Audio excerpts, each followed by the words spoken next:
Hi friends, this is Madhukar Pandey और आप देख रहे हो पांडे पोल्ट्री। फ्रेंड्स, रोज़ की तरह हम फिर से हाजिर हैं एक नया मुद्दा लेकर के। फ्रेंड्स, हमने डिसाइड किया था कि पोल्ट्री मैनेजमेंट पे हम एक सीरीज़ ऑफ वीडियो बनाएंगे, जिसमें फ्रेंड्स हमने मैनेजमेंट पार्ट फर्स्ट को बनाया है और फ्रेंड्स आज हम हाजिर हैं मैनेजमेंट पार्ट सेकंड को लेकर के। फ्रेंड्स, ये वीडियो आपके काफ़ी काम की हो सकती है, इसलिए वीडियो को आप अंत तक देखें, स्किप ना करें। चैनल को ज़्यादा से ज़्यादा फ्रेंड्स सब्सक्राइब करें, लाइक करें, कमेंट करें और शेयर करें। मैनेजमेंट पार्ट फर्स्ट में हमने बात किया था कि एक आदर्श पोल्ट्री फार्म की हाइट क्या हो, लेंथ क्या हो, ब्रीथ क्या हो, उसके कंस्ट्रक्शन के बारे में। फ्रेंड्स, आज हम बात करेंगे चिक्स के प्लेसमेंट के बारे में। First of all friends, chicks के प्लेसमेंट से पहले ही फार्मर मानसिक रूप से जो है उनको मजबूत रहने की ज़रूरत होती है। और फ्रेंड्स, पोल्ट्री फार्मिंग में जो जैसे कि मैंने वीडियो के टैग में भी लगाया है, पोल्ट्री फार्मिंग अगर आपको करना है तो उसका एक ही तरीका है फ्रेंड्स, या तो आप पोल्ट्री फार्मिंग में जान लगा दो फ्रेंड्स, नहीं तो पोल्ट्री फार्मिंग को जाने दो, कोई और काम करें। तो फ्रेंड्स, अगर पोल्ट्री फार्मिंग करना है तो पूरे जी जान के साथ आप भिड़ जाइए। अब आप चिक्स के प्लेसमेंट के लिए तैयार हैं तो फ्रेंड्स, मैं बताना चाहता हूं कि सबसे पहले आप चिक्स प्लेसमेंट के 36 घंटे पहले आप जो आपका ब्रूडिंग एरिया है उसका टेम्परेचर अच्छे से मेंटेन कर लें। उस पर भूसी वगैरह बिछा करके आप पेपर वगैरह बिछावन वगैरह बिछा लें।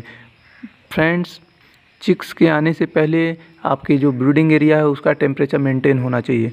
फ्रेंड्स, अब मार्केट में जब आप चिक्स का ऑर्डर लगाते हैं तो वहाँ पे आप जो है होशियारी करने की बात यह है कि आप मार्केट में दो तरीके की चिक्स अवेलेबल हैं, कॉब और नॉन कॉब। फ्रेंड्स, कॉब में जो सबसे बड़ी बात यह है कि कॉब का जो चिक्स है उसकी इम्यूनिटी पावर काफ़ी ज़्यादा होती है, अर्ली चिक्स मोर्टेलिटी बहुत कम होती है और फ्रेंड्स एफसीआर काफ़ी अच्छा रहता है और बर्ड अच्छे से ग्रोथ पकड़ती है।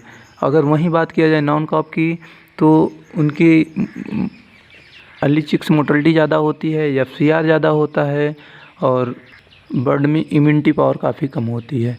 तो फ्रेंड्स, नॉन कॉब में 3 वेराइटियाँ हैं, AP95, रॉस और हब्बर्ड।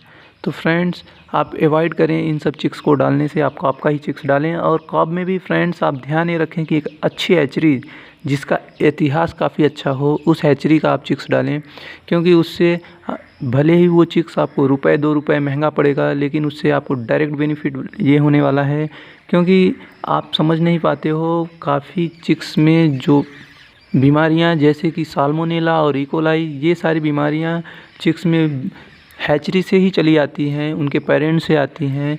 जब आप अच्छे क्वालिटी का, अच्छे हैचरी का चिक्स लेते हो तो आप इस डिसएडवांटेज से बच जाते हो।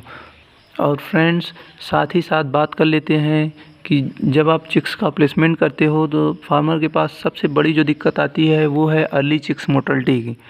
फ्रेंड्स, अर्ली चिक्स मोर्टेलिटी में जो 70% पार्ट है वो है चिक्स के एम्ब्रियो सैक इन्फेक्शन, जिसको बोलते हैं कि चिक्स में जर्दी का न घुलना। फ्रेंड्स, जब छोटे चिक्स की मोर्टेलिटी हो, आप उसका पोस्टमार्टम करें तो आप देखेंगे कि बर्ड्स में एक झिल्ली नुमा पीला पदार्थ होता है जो कि बर्ड में घुलता नहीं है, जिसकी वजह से कि बर्ड में जो आपकी चिक्स है उसमें काफ़ी कुछ मोर्टेलिटी देखने को मिलती है।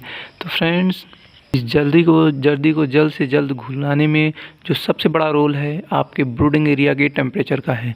फ्रेंड्स, जब आपके ब्रूडिंग एरिया का टेम्परेचर अच्छा रहता है तो बर्ड उसमें अच्छे से दौड़ती है, फीड उठाती है, वाटर को उठाती है, जिससे कि वो जर्दी जल्द से जल्द घुल जाती है और आप अर्ली चिक्स मोर्टेलिटी से बचे रहते हो।